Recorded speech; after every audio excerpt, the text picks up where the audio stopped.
welcome back, ladies and gentlemen, to our Shadowrun series. I am your host, Trap Gamer, and we are now back in the Seamstresses Union, or Seamstresses Union. So yeah, let's go talk to Cherry Bomb. Talk to the pretty lady.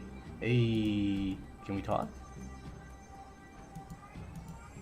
Ooh, the bartender is striking elf, sporting a perfectly toned body, perfectly powdered lips, and perfectly tapered ears. Her eyes harmonize, save me and take me in equal measure, hitting you just the right notes for the maximum extraction of tips. Hey there, I haven't seen you here before. What can I get you? Let's see. No, she looks, but no, I think she's away on business. Business, huh? Is she a shaman with a name like Coyote? She laughs. No, she shot a coyote once, thinking it was a shaman who double-crossed her. We've been calling her Coyote ever since. Her face falls. She's been missing since yesterday. Some people think the Ripper got her, but I know her. Coyote can take care of herself. She starts to turn away when a man with the face of a survivor and the zeal of a convert tugs at her arm. Hard. It's clear the truth of his history. They try to keep the voice low, but the intensity of the conversation makes them easy to overhear. Che, you have to listen to me. If you stick around here, you'll end up dead or worse. The Ripper's out there, and he's real. Last killing happened just down the block, and now Coyote is missing. They'll probably find her tomorrow in a dumpster without her head. Come on, Cherry Bomb.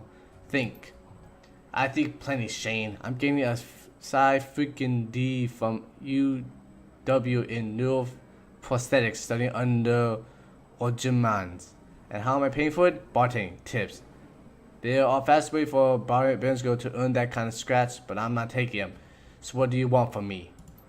I want what you want. A better life, a better world for everyone. The Universal Brotherhood can give you that. I've heard this all before. This is some trick to get us back together. The things are different now. I'm different now. The Brotherhood. Cherry Bomb's pretty face is hard, armored in lipstick and low expectations. The Universal Brotherhood is for other people, Shane. Rich, Bellevue types, you can afford the membership fees and voluntary donations. This isn't about money. It's about binding the world together in brotherhood. Come with me. Attend a discovery meeting. Get to the core of who you are. I heard Lyndon Telestrin give a talk last night called "The New Family of the Sixth World." So pretty much, I got family right here. They're drunk and low lives and whores, and I chose them over any of your brotherhood members, not buzz. I need to get back to work. Alright. Well, they are gone. Sorry I got interrupted. I heard he's got the strength of the righteous, doesn't he? Her pretty eyes narrow. Be careful about whose conversations you listen on here. Some folks aren't as friendly as I am. You got a look that says you're not just here for the entertainment. Are you a bad? Do I look like a cop? She flushes her eyes. No, baby. You look like someone who knows the shadows. We train to spot a bronze the minute they walk in. Something I can help you with? I have a few questions. About this place. Let's see. Companionship. You use people like you. Who are you talking to? Saying, old boyfriend. Used to work here. Billboard for Universal Brotherhood, and that was it. Went to a meeting, made new friends, moved in with them. Okay. Have you heard of Sam Watts?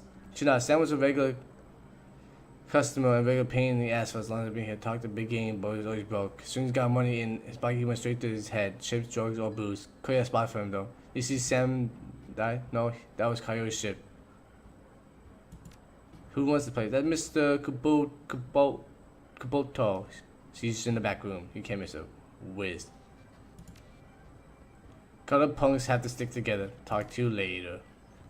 Alright. Let's talk to Eric Mershon. Hey, he looks smaller. I'll take a look. What do we have? Oh, wow. I don't think we need gear because F that. And we'll move on. See, is there anything else that can be scrounged around? Mr. Clue and Jim Parks. Let's go talk to this person right here. The Asian woman's expression reads open for business, but her demeanor reads dealer rather than companion.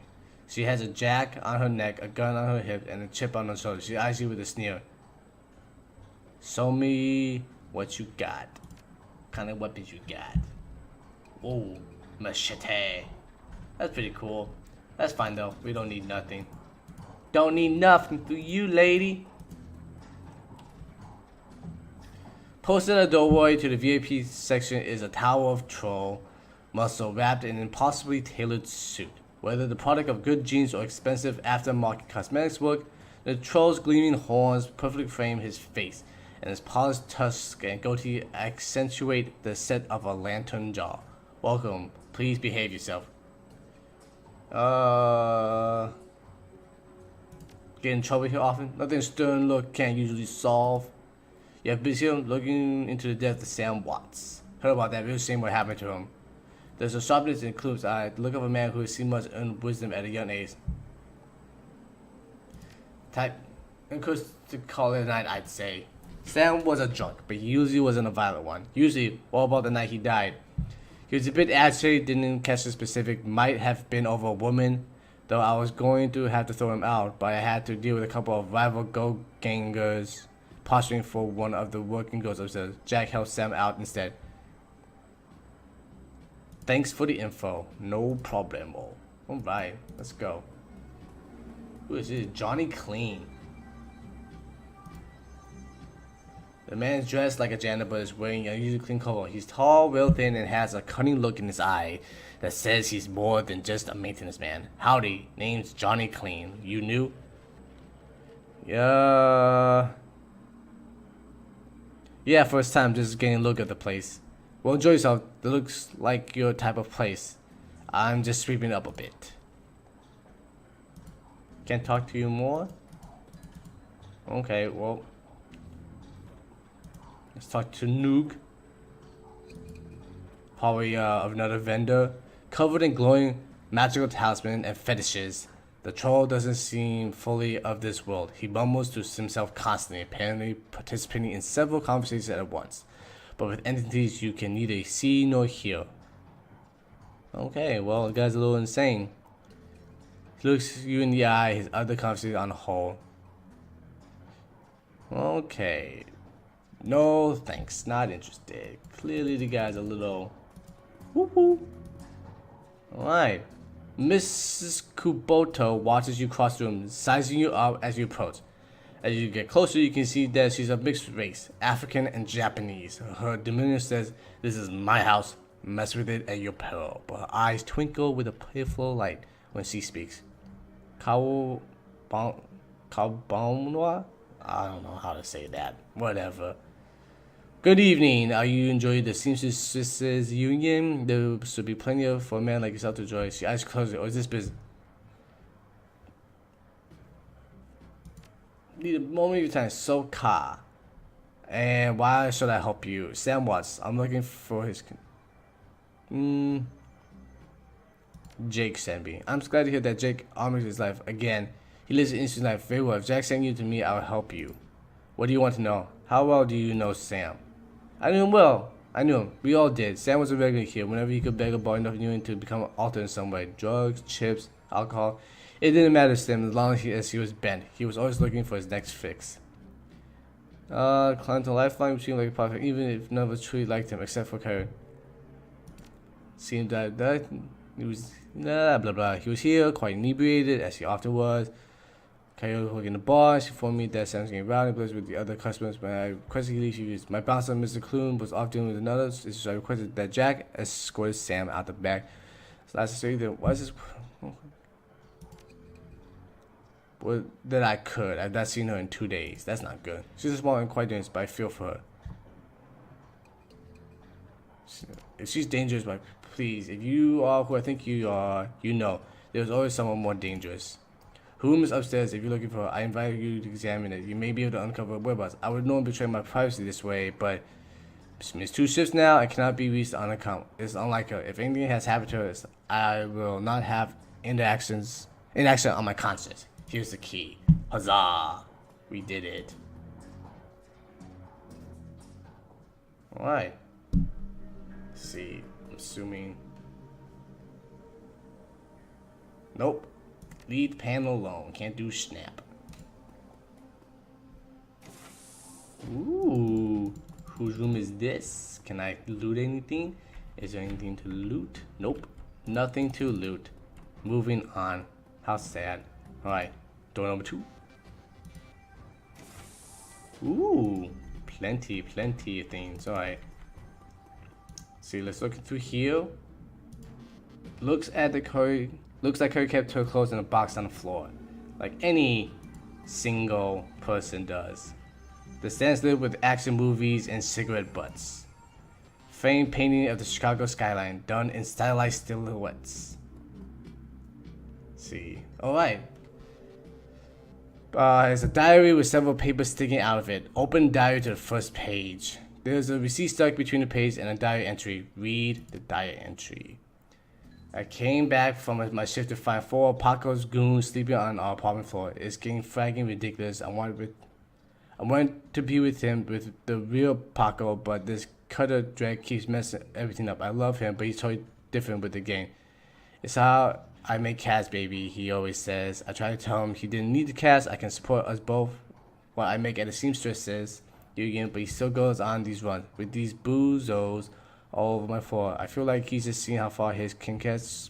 Blah blah blah blah. Try to be patient, but why does it have to be all one way? Inspect the receipt. Pistol for gin parked downstairs. No. Okay. Big guns and hot women, turn them on. Flip to a different page. Second page. Alright, let's read the diary entry. Hi, Paco. Okay, so since last week, he hasn't mentioned the cutters once. He leaves the apartment with, see you in a few hours, babe.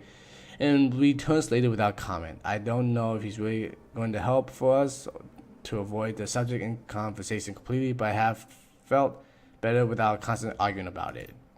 See, let's look at the poem. So stick to guns and motorcycles and leave the poetry to others. Alright, so it's pretty shitty. The diary. There's a seep and old photograph stuck between the pictures. Look at the photography. The picture shows a young girl with caramel skin and dark brown hair. She has a snake wrapped around her arms, yet she's smiling. The back of her has shadow scrawled on it. Inspect the receipt. ACOD receipt for special order. 5 pounds of zebra meat from Maury's Meat Emporium, located near Pike's Place Market. Different page. 4th page. A receipt for a wall safe installed near the bathroom door. It's set to combination of this. Alright, so that's probably what's useful. Put the diary down. Alright, so that's the safe, but let's look at this real quick. It's ancient, probably fisted out of a junkyard, doesn't even have a data jack, and the cracked display is covered with fingerprints. Tapping the keyboards causes dust, caked fans to spin up onto discard on-screen password. It's like password recovery.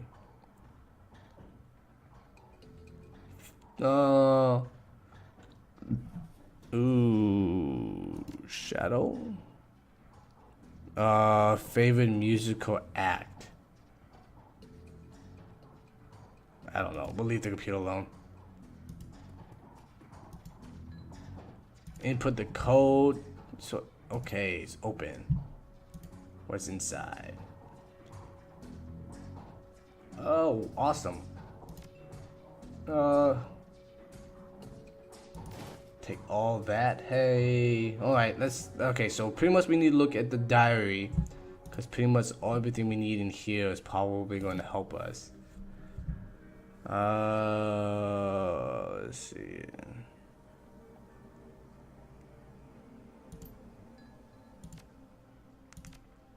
Alright, let's see. Diary entry. Go to a different page.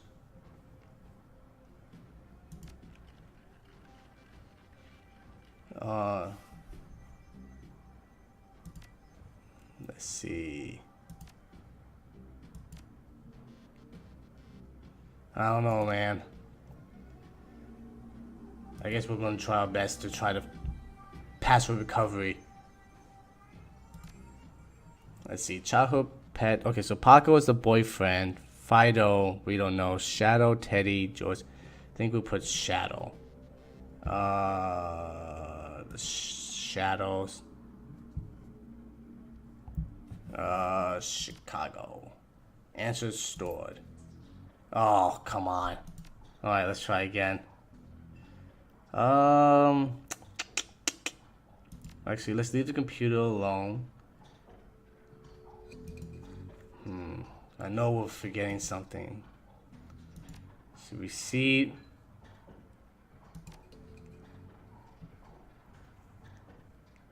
Let's see.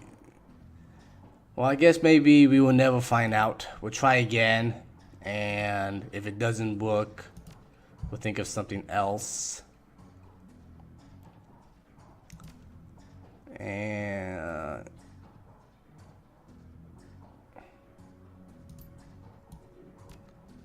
no, I put it down. Password recovery. Let's see. I don't know, Paco,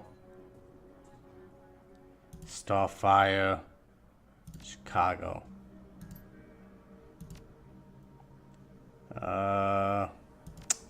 Well, I guess we'll leave that and we'll never ever know. Cause definitely, I don't know.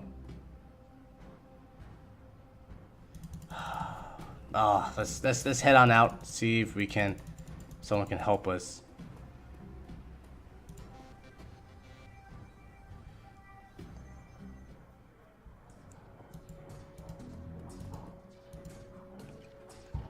Did you know Paco? He's a gang member of the Cutters. He's a good kid in that line of work. Cutters, I guess, gang two types. They don't live long. Recently, you deal with most of the trouble. Around here, you need a gun just to take out trash and dumpster. Meat important? No, I'm a vegetarian. As about none of us, Cutters' real name is Gina. That's the most important thing I have about her. Favorite band? Yeah, dudes. Okay, so Starfire. Okay, Starfire. Do you know what city she's from? Alright, I guess we're just gonna walk around and get some information from people.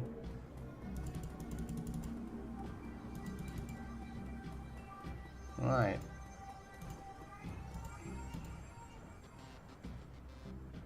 No. Damn it. Can't get to talk to this person again. Damn. Alright, so Starfire is definitely her jam. Let's double check though.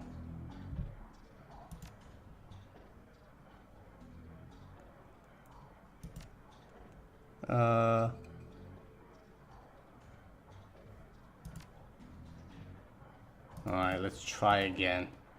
Okay, so at least we know the name of the band is Starfire.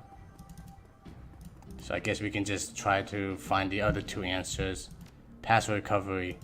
I'm pretty certain Shadow, Starfire, and we'll go for Seattle. Answer stored. Nope. Alright. See. Shadow, Starfire, Berlin. Nope.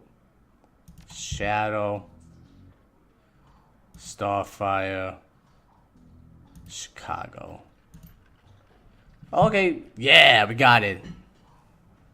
Never write down your password. Alright. So let's see. Look at the calendar. 3 days ago, met with Delilah about gig. Meet Paco for a date at Pike's Place Market. Due in 30 minutes. Contacts. X81. Someone named Paco. There's no comment under or other contact available. Okay. Access history. As Coyote has been reading a great deal about Hellhounds. It also says more of casual and vintage action figures. Alright, so actually, yeah. So we need to go down and we talk to Mr. Caputo. I don't know if I'm butchering that name, but whatever.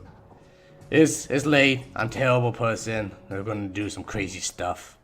Hopefully we can get some action in this episode. Let's see. If you will go down there, it might bring me peace of mind. I'll call Caputo. Should be able to get you there in time. Gambate kudasai. Good luck. I don't think that's real Japanese, but whatever. Alright, so let's get on out of here. And I think that should be enough of an episode. So, running out. Alright. Confirm leaving. And here we go. Alright. So, we're going to read this and then we're going to end it right there. Pike's Place Market. You catch a cab from the Touristville to Pike's Place Market in a mercifully quiet ride that takes you from probably going to be mugged to probably going to pay too much for your drinks. Compared to the urban wasteland of the Barrens, the downtown area is filled with modern buildings, lighted streets, and unbarred shops, all living beneath the shadows of a massive corporate arcologies. I don't know if I said that right. Moving on. For many, these arcologies are home. For others, they're hulking monuments to where the world went wrong. Famous for its fishmongers, Pike's Place Market has been around since the early 19th century, 1900s, overlooking the bay. Now it's a matter for all things legal and illegal, a melting pot of the haves and have-nots. Even though most of the shops are closed, the sights, sounds, and smells of the market hit you from the moment you step out of the cab. Alright, so we'll continue. And we have an autosave here. But this is where we'll end it. Hope you guys enjoy this video. This is an interesting game. There's nothing really too crazy about it, but yeah, it's it's just something to do for Friday video, and I think I'll leave it at that. I hope you guys enjoy this, and I'll see you guys next time. Laters.